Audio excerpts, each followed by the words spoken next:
Merry Christmas, BookTube. So I thought I'd go ahead and do an update for you before the end of the year, just to catch you up on all the things I've read so far in December. It's been quite a bit. Last time I did an update, I mentioned I was listening to Kill Creek by Scott Thomas, an adult horror novel. I was very nearly finished with it. I think I just had less than a chapter left. So in that last update, I mentioned my thoughts on the book, so you can go ahead and check it out there. Not much more to say about it than what I did then. I was also finishing up Moby Dick the Whale by Herman Melville. I've already done a full video discussion on this one, so if you're interested, you can go ahead and check that out. In addition to those two books, I also read two books by Naoki Urasawa. These are manga by the name of Master Keaton. This is Volume 2 and Volume 3. Now, Master Keaton is an insurance agent. He's a student of archaeology. He's a former member of the Japanese SAS. So he has some fighting skills and things like that, and he's quite a clever man. He's a divorced father of one who has to travel a lot for his job, and something he's not thrilled with. He'd prefer to be like a professor or something in archaeology, but unable to find work in that field so far. He is stuck working as an insurance agent. He often finds himself being called all over the world, and he does put his other skills to use within the various cases. The books themselves seem to be made up of various short stories, which, although I like the character, I like the main character, his personality, his cleverness, his, ability to use, the various skills and his archaeology skills. You kind of learn a little bit about archaeology too as you're reading these.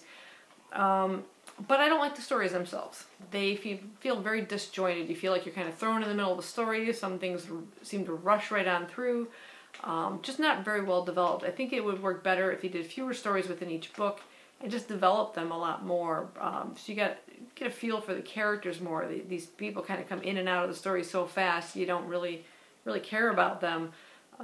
So I was rather disappointed with the series. I wasn't too thrilled with the first book, and I still thought I'd go ahead and give them a chance. I was able to rent these two out, so didn't have to invest anything into them. So I thought I'd give them another try, and overall, I'm just kind of disappointed. Like I said, I like the main character, but not enough to want to continue and find out what happens to him or in any of his cases. So I'm kind of disappointed about that. I've always been a Naoki Urasawa fan. He's the one who did Monster. I read that entire series, really loved it. If you want to read something by him, Monster is his best, I think, that I would recommend. Another manga I finished by the horror, kind of the master of horror, I guess you call him, is Junji Ito. This is Frankenstein, and when I had gotten this, I kind of was under the impression that the entire book was an adaptation of Frankenstein. It is not. It's probably about 180 pages or so worth, so nearly half of the book is a Frankenstein adaptation, and it's just fantastic with, the creepiness that he puts in his illustrations. There's the monster. Yeah, I really enjoyed the Frankenstein part of this book. And then the rest of it is made up of 6 short stories about a high school student by the name of Oshikiri. He's living in this old, kind of decaying mansion. His parents are off somewhere, I think it's for work or whatever, they travel.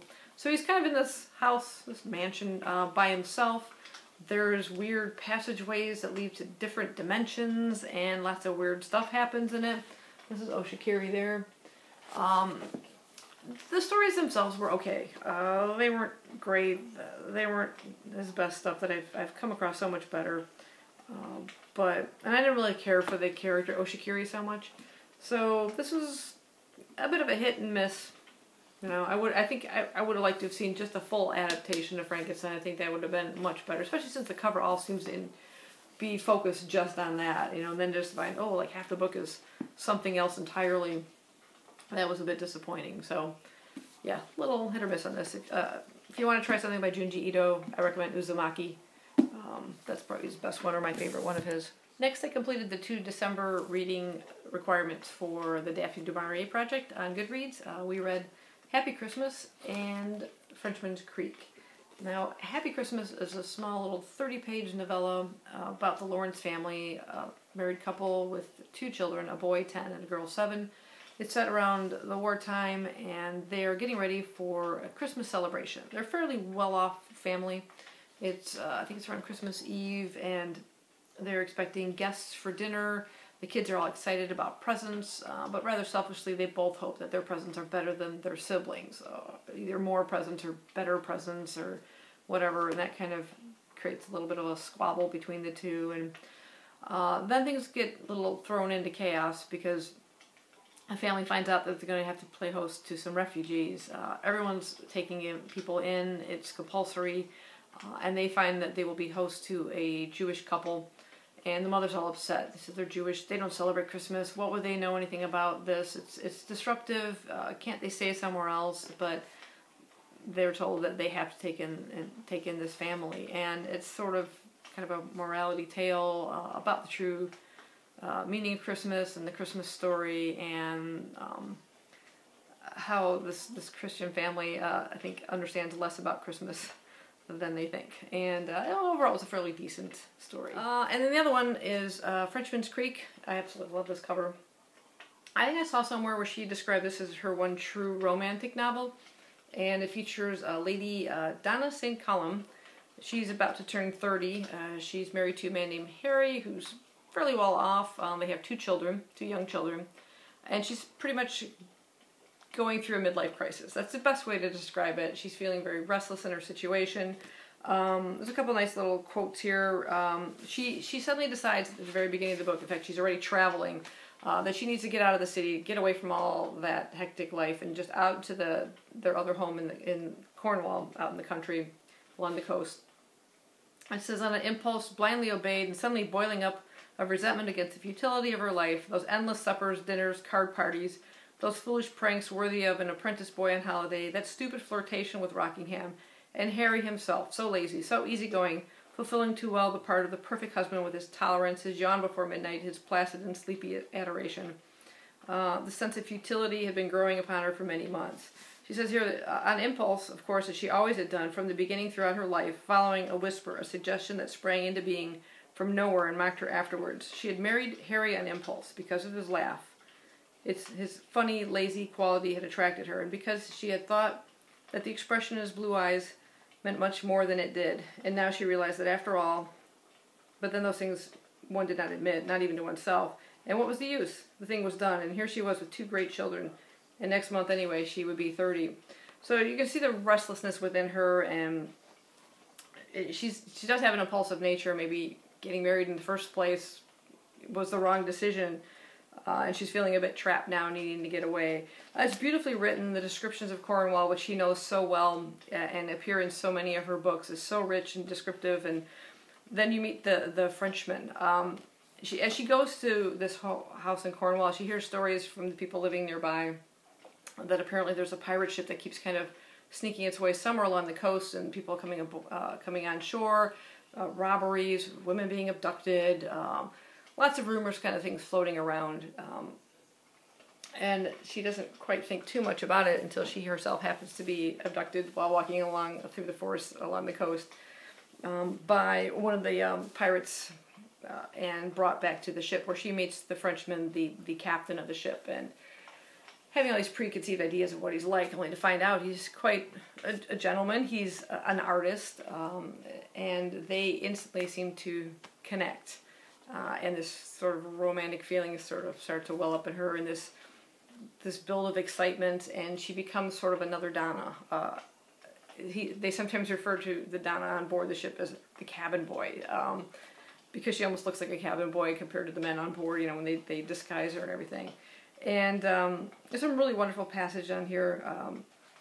We're just thinking about the times that she's in now, when her other life is kind of distant, and it says, and all this, she thought, is only momentary, is only a fragment in time that will never come again, for yesterday already belongs to the past and is ours no longer, and tomorrow is an unknown thing that may be hostile. This is our day, our moment. The sun belongs to us, and the wind and the sea and the men forward there singing on the deck. This day is forever a day to be held and cherished, because in it we shall have lived and loved, and nothing else matters but that in this world of our own making to which we have escaped. And then later on, I guess she refers to this other Donna. And somewhere, she thought, before she slept, somewhere there was another Donna lying in that great canopied bed in London, restless and lonely and knowing nothing of this night beside the creek, or of La Moette, that's the Frenchman's ship, at anchor there in the pool, or of his back against mine here in the darkness. She belongs to yesterday. She has no part in this. And somewhere, too, there is a Donna of tomorrow, a Donna of the future, of 10 years away, to whom all this will be a thing to cherish, a thing to remember. It's just beautiful passages like that within it, and very well-rounded characters. You get a really good sense of Donna and the things kind of she's going through, and how just being in this new situation, this excitement, it's kind of recharging her life. But then, as a reader, I'm also thinking, but she's a mother. She has these 2 children, and at times she seems to almost forget them during kind of like this rebirth, if you want to call it that. But it's just a really rich, very, very well written, and one of my favorite ones I've come across from her so far. So what I'm currently reading, I think I mentioned this in the last update too, I'm listening to Robert Galbraith's Lethal White. This is the 4th book in the Cormoran Strike series, written by J.K. Rowling. And it's good. I find myself getting, though, a little bit lost in the mystery itself. It's a very big book. It's one of her largest ones in the series so far, which I've seen on some Goodreads reviews too, that seems to be the major complaint. And I definitely agree. It does seem to be a bit stretched out. I think the pacing would have been a lot better, a little bit more action going on, if they kind of cut out a lot of extra bulk within it. I find the characters of Cormoran Strike and his now partner in the investigation business that they have, Robin, I find their relationship and their situations, their private lives, their private and lives together as business partners, much more interesting almost than the mystery in the background. But overall, it's still pretty good, like I said. But I'm kind of torn between this particular one. It's a little bit too dense, a little bit more confusing than the other ones have been in the past. And the other one I'm reading is a book I had started. When did I start this? It might have been October or November, and I had set it aside because of other reading commitments, and then I just restarted it again. And that is The Poison House, a ghost story by Michael Ford. Right about there, so I have this much more to go. Yeah, it's just about this girl by the name of Abigail, or Abby. She's 15 years old, and at the beginning of it, she's trying to run away from this house where she works as a servant.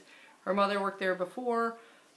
She was very close with the family, but then her mother passed away, and now, like, the head of the household is a bit mean to her, and a lot of other weird situations going on, and then sort of a feeling that maybe something happened to her mother, that it wasn't a natural death that she died from. So lots of weird, creepy hands coming out of darkness, like the cover shows, and I'm really enjoying this one. It's a fairly easy read. You feel like you're just kind of flowing right through it. So anyway, that's what I've been busy doing this month of December. I hope you guys have had a lovely December and lovely holidays, holiday celebrations, and I will see you guys later on. Probably, I don't know if I'll have another video before the end of the year, other than maybe any tags that pop up, or when I reach the end and I do some kind of a top 10, which I have to kind of go through and see what I think I'm going to put in my top 10. But anyway, I hope you guys are having a wonderful celebrations, and I will see you next time. Bye-bye.